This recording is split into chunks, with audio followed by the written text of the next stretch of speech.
There's a statement, or let's call it a claim, that a lot of realtors make that bothers me a lot. And I see it everywhere. I see it on billboards, I see it on ads for bus shelters. If you live in a residential neighborhood, you've probably received a letter making this certain claim. Might look something like this. I live in a condo. I received a newsletter that had the statement on it, or the claim, if you will. And the claim is this: if you are thinking of selling, call me. I likely have a qualified buyer for your home. Now, this statement bothers me for two reasons, and I'm going to elaborate on those reasons. But the first reason is it's probably not true, okay, and it's likely a ploy. The second reason that it bothers me is it's not the way to get the most amount of money for your place. Now, the first thing that I want to say before I elaborate on those two reasons is, if your goal when you're selling your house is to have the easiest sale possible, okay, that's your number one priority, is to sell your place with the least hassle possible, then making that phone call to a realtor who claims to have a buyer for your property might not be a bad idea. But if you were going to make that phone call, make sure that you get details about this supposed buyer or buyers, what those buyers are looking for, and maybe a few other details just to kind of make sure that they do in fact have a buyer for your place.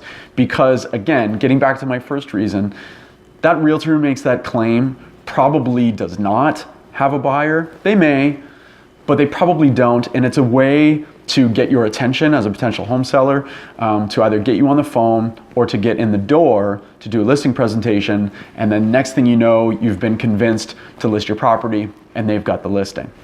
So again, if your top priority is ease of sale, then that phone call might not be a bad first step to make. But the vast majority of people who are selling their house have a completely different number one priority. Ease of sale might be on the list of top 3 or top 5 things, but take a hard guess at what number one priority is for most people who are looking to sell their home. Get the most amount of money they possibly can. So the way to do that is to put your property in the best possible light and expose it to the largest possible pool of potential buyers for your property.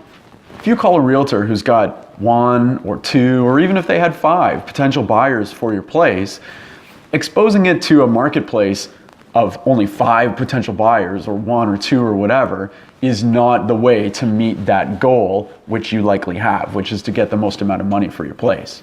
Now, getting the most amount of money for your place does not necessarily come completely hassle-free. It may have in the spring of 2017, but those days are gone. You may have to de-junk, declutter, depersonalize.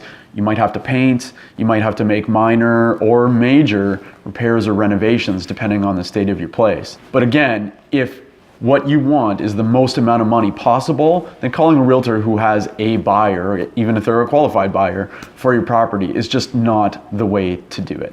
So if you are thinking about selling your home, make a list of your priorities. And if your top priority is getting the most amount of money for your property, then exposing it to an incredibly small number of people, or even a single buyer, is not the way to go about doing that.